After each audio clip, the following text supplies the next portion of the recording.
Yes, Tobirama Senju, the second Hokage, the Silver Slicer himself, needs more respect. Originally, I was going to place Tobirama in a versus battle and discuss him there. However, I myself agreed that I would be incapable of doing the justice not only for his physical prowess, but also his virtuous integrity as well.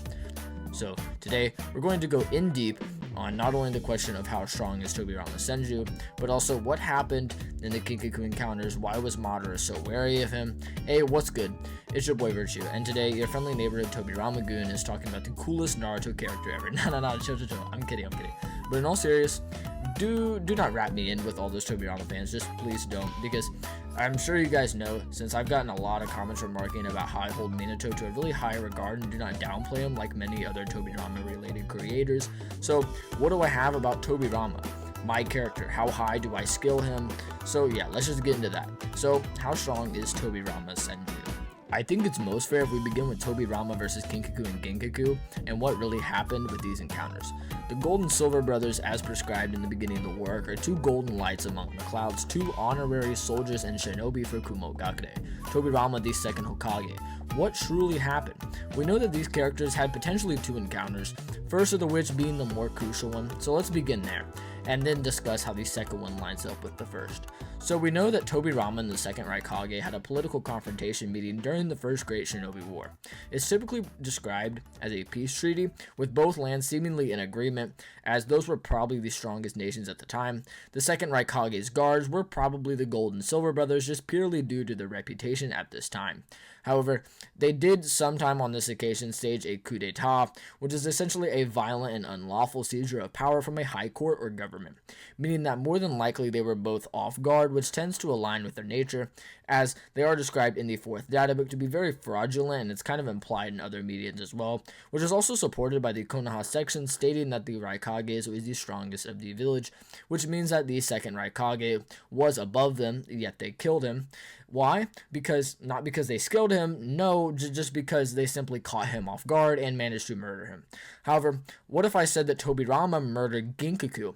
Well, this is also true since we know that the statements around this encounter alludes to two things.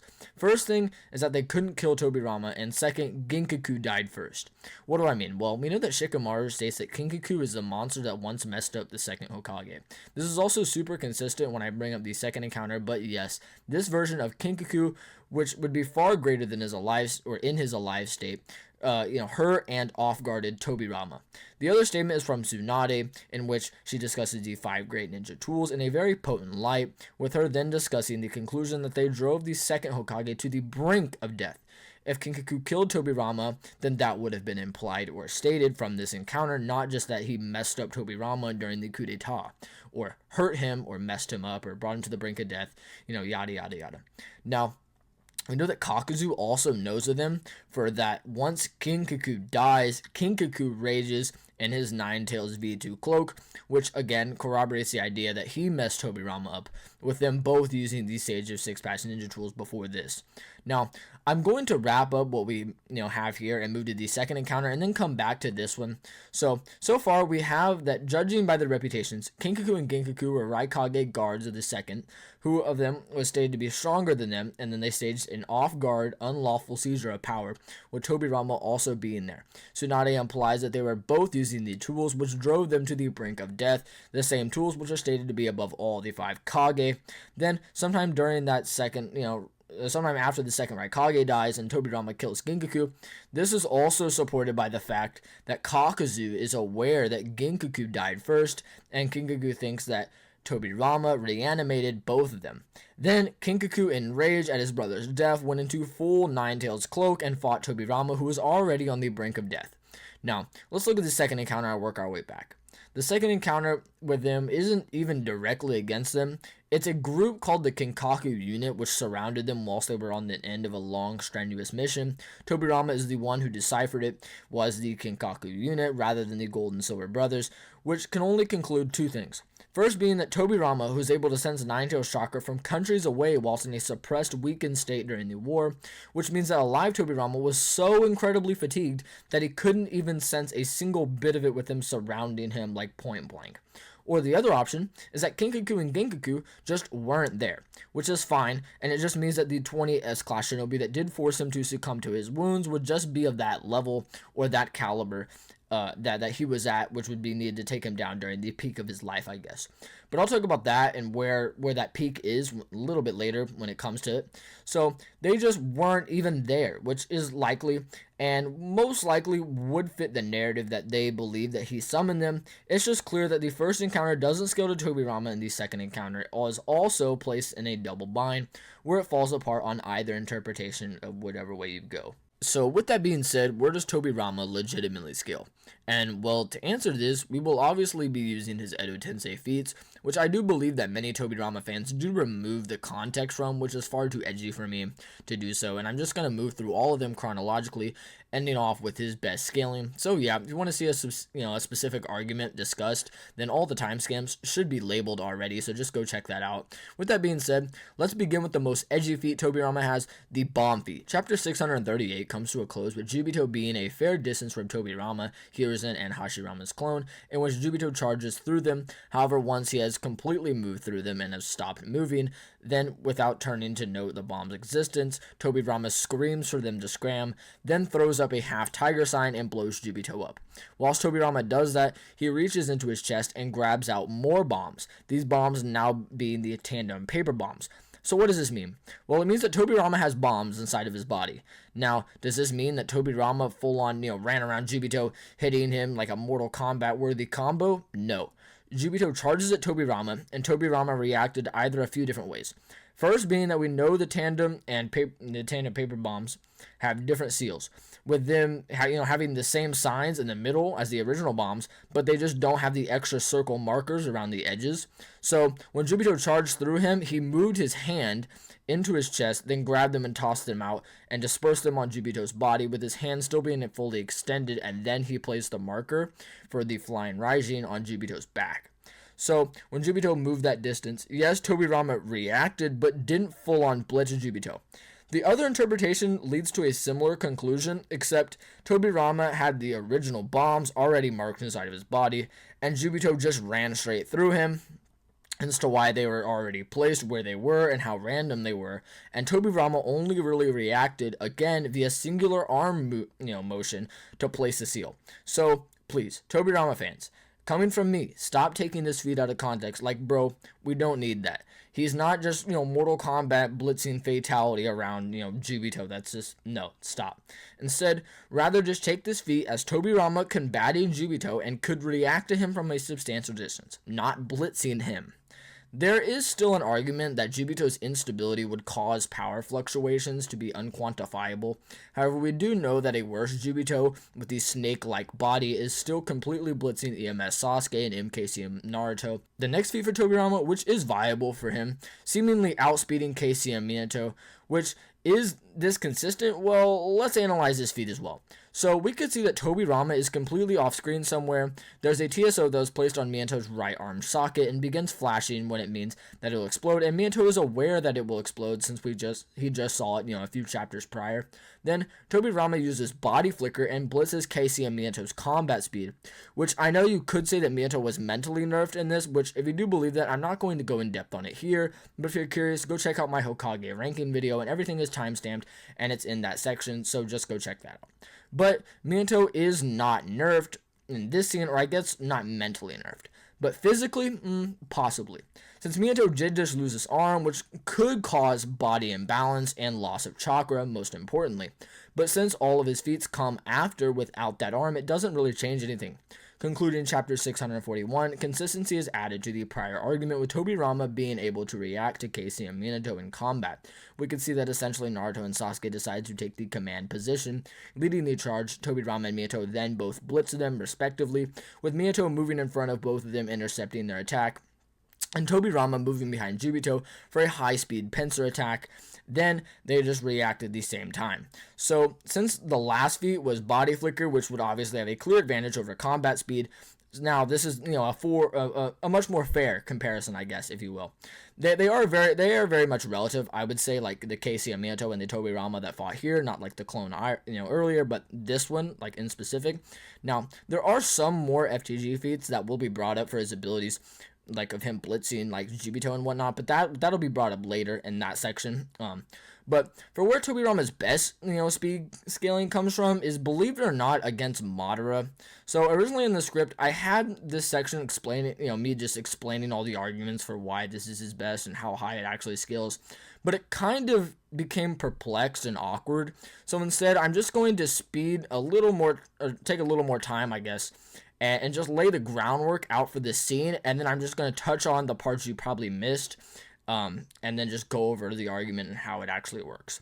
So, the interaction chapter begins on chapter 661. Let's lay the scene. Madara just beat the Tailed Beast and finished his interaction with KCM2 Naruto. Madara in victory returns to the top of the statue, with Zetsu also emerging at a similar time, mocking the amount of time it took him to beat the Tailed Beast, but admitted he did indeed do better than Obito. Madara then remarks his annoyance towards Zetsu. Then we get a face shot of Madara in which he has no blood on his face except for one dried up blood marking on the right side of his right eye, with it extending only partially down to the bottom of the eyelid. Trust me, why am I talking about this? It's important, just stay with me. Bam! Tobirama appears with a kunai in his right hand behind Madara. Flying Rising Slice. Madara, with his raw sensory abilities, was able to precog the Flying Rising Slice. Madara weaves the stiff arm kunai stab attempt and then hits the kunai out of his hand. Directly after the kunai leaves Tobirama's hand, Madara extends a Rinnegan rod out of his right hand, attempting to stab Tobirama's abdomen. Tobirama then reacts to this. Madara teleports to the kunai marking, and then the last panel showing Tobirama with the edge on Madara, kunai in hand. Madara facing the wrong way. 2 pages later, we come back to the fight, which was off-screened in Madara's victory. However, I myself went back and reanalyzed the sequence and concluded that Tobirama actually had to have tagged Madara another time, or at least hit him. Since Madara is now drawn with more blood, except now coming out of his mouth and even more from the eyes, with Tobirama on the ground, Madara then remarks, quote, "But I'm the one the heavens are smiling upon. Look at you, who used to boast the fastest speed of any shinobi. There's a reason you two brothers cannot regain your full power. Whether it's coincidence or the inevitable, I've got the edge right now." Which, this implies a lot of things. Firstly, being that Madara is noting Tobirama's weakened Edo Tensei state, with him being in even in greater form than he was when he was alive, claiming that for that reason, the reason that Tobirama isn't at full power, the heavens are smiling upon Madara. Madara now has the advantage over the man who used to boast the fastest speed of any shinobi, the fastest shinobi, literally. Which, now I've heard some say that boast means falsely claimed or talked about in a prideful manner. However, both of these are just wrong contextually. If it were to be that brag out sort of scenario, it would be boast of or boast about. This is the first definition. However, the second definition fits more contextually with Oxford, which is of a person, place, or thing possesses a feature that is a source of pride, with the synonyms being possess.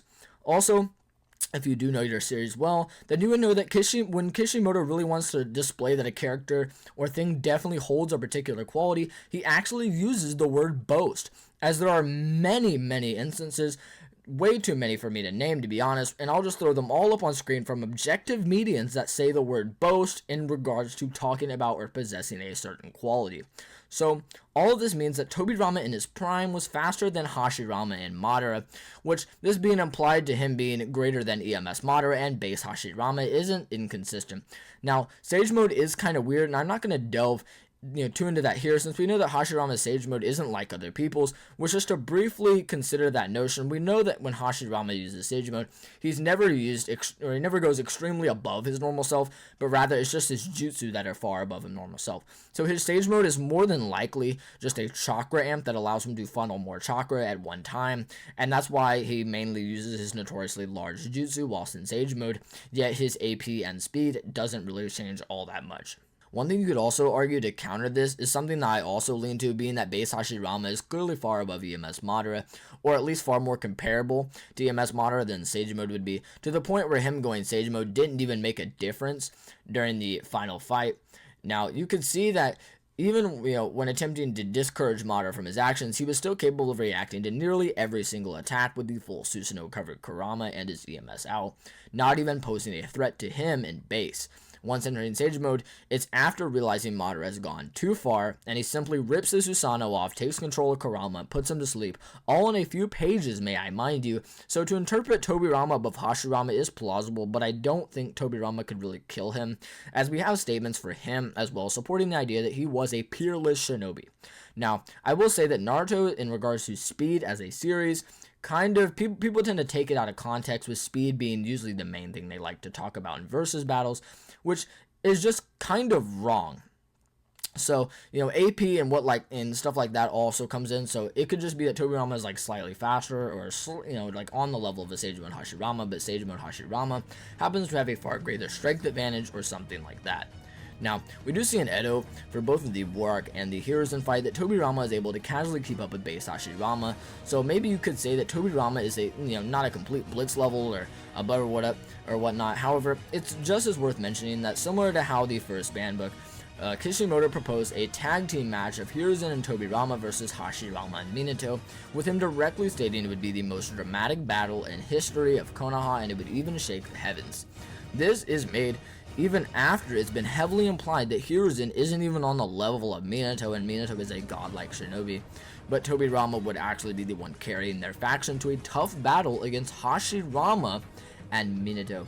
With that being said, them being matched is fair, right? And it's pretty crazy, but what could Tobirama really bring to the table? We get that he's fast whilst alive, but what could he really do? Well, let's go into all of Tobirama's abilities. Tobirama Senju has arguably one of the best arsenals in the entire series. I'll start with his more innate abilities rather than his jutsu. I alluded to one earlier in the video, but essentially Tobirama has some of the most insane sensory in the entire series. When revived in Konoha during the Fourth War, he was able to sense Madara's particular chakra alive, with the Nine Tails chakra radiating from Naruto, the battlefield being right on the southwest corner of Kumagake, which means that Tobirama was capable of identifying chakra from literal countries away. We also know that, again, that whenever out on a route mission whilst being over 50 years old, Tobirama touched his fingers to the ground and sensed the entire Kinkaku unit, knowing that they were knowing where they were from, who they were, and whatnot. Hashirama also tended to rely on Tobirama's sensory whilst he was Hokage, trying to get Tobirama to locate Madara and whatnot. But Tobirama's sensory isn't passive and does indeed require him to need chakra. Another versatile ability of Tobirama would be his ridiculously high intellect. Explaining his mind would be rather tangential, but I will just say that Tobirama created the Shinobi academic system, the Anbu Black Ops, the Konoha Police Force, and even more importantly, things I never see him rightfully credited for, such as when Tobirama, who actually forced Hashirama to take the money for the Bijou, who gave Konoha the overwhelming advantage in the start of building all the villages. Not to mention that he also created the tandem paper bombs, the Edo Tensei, and the Shadow Clone Jutsu that every top shinobi would spam like no tomorrow, even years after his death, may I mind you. On the battlefield during the Fourth War alone, we can see that when Tobirama was gone, Minato led the charge with Naruto and Sasuke and didn't really seem to gain any ground. However, when Tobirama arrived again, the ground was being made, Jubito was getting worried and hurt, and we see that they were damaged for the first time, with Minato himself admiring Jubito's power, hailing it as dreamlike, whilst Tobirama was still sternly focused on the objective with his, dare I say, Batman-like nature. It would be this nature that allowed him to be revered and respected by characters such as Hiruzen, Danzo, and Orochimaru, and even earlier Uchiha as well. The way I've always worded Tobirama's mind state and decision making is that Tobirama is a very stern man who believes in the utilitarianism ideals, that even if he is the one to take that dark route and scar his humanity, he is the one who's doing it for the village, making the betterment of the village, making all of his decisions out of the goodness for Konoha and what Konoha could become. Danzo, years later, adopted a more sinister version of this ideology. However, Tobirama had a much better understanding of Konoha, with him even outlawing the Shadow Clones, Flying Raijin, and the Tandem Paper Bombs, and even the Edo Tensei, a jutsu that, if he wanted, could have revived his dead brothers. So kind of shows what Tobirama was willing to do for the village and how much he truly cared. So stop saying he's racist. It's weird. The last thing regarding Tobirama's IQ is that when fighting in Uchiha, nobody else understands how the Sharingan works better than the Second Hokage, who took Madara's body and analyzed the Sharingan for years, learning how the nerves work and everything. Now, digressing back to Tobirama's abilities and moving away from his mind, what jutsu does Tobirama have? Well, the first ability to discuss is one of that many know him for, the Flying Raijin, a jutsu that allows him to instantly teleport anywhere a seal is located at with nothing but a single brain fire. This, on top of Tobirama's already godlike speed, allows for an unprecedented advantage on the battlefield.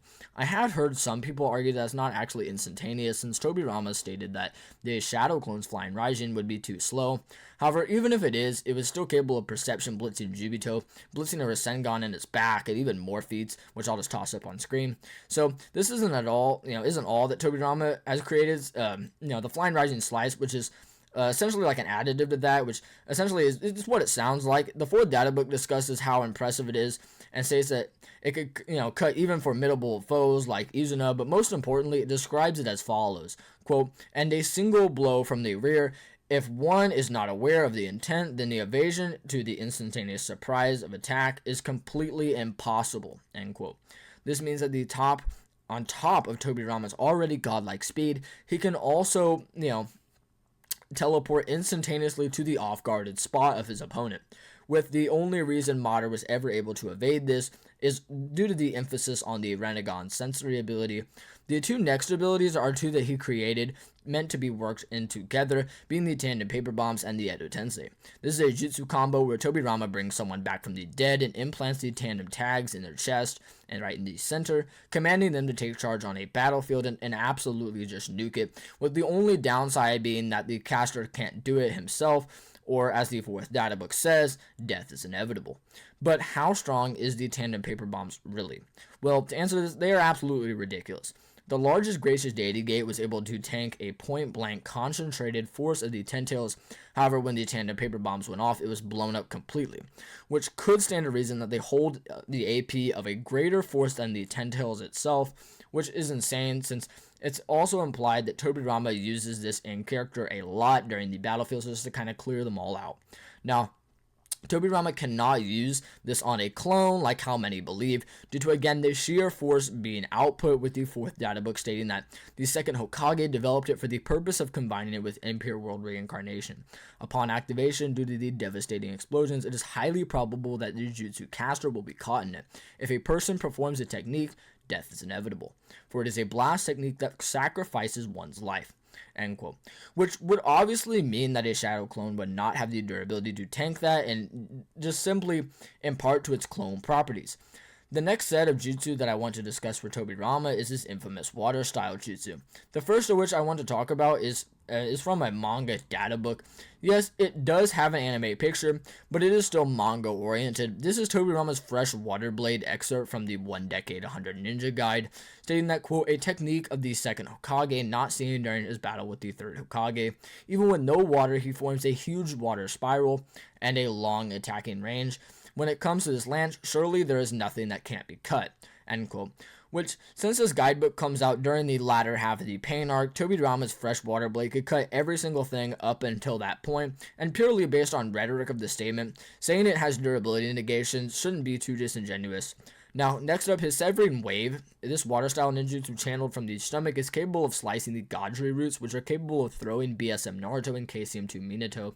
Now, I'm not going to keep going on forever about every water style jutsu he possessed, but last but not least, we got his water pellets that were fired at Madara. These are kind of cool, and they did force Madara to not even want to chance the idea of dodging these or tanking them, and opted out to using the Susanoo arm. Now, this doesn't really have to translate to power, and could just mean that Madara wanted to sort of continue the humiliation by showing that he does in fact have the perfect Susanoo which he cannot penetrate. Now, what did you guys think? Have you guys always believed that Tobirama was this powerful, or did I happen to change your perspective on his prowess, or maybe you think that he is still terrible? Either way, make sure to let me know in the comment section below. Now, I will admit there are still more feats that people bring up for Tobirama that are just stupid and very disingenuous to the contrary. I will also say that I did take a higher to more fair interpretation to Tobirama, since I usually do the same for Minato, and many of my fans tend to wonder why I think Tobirama wins, even when I have a very high interpretation for Minato. And yeah, I'm not going to hold you guys up anymore. Anyway, as always, love you guys.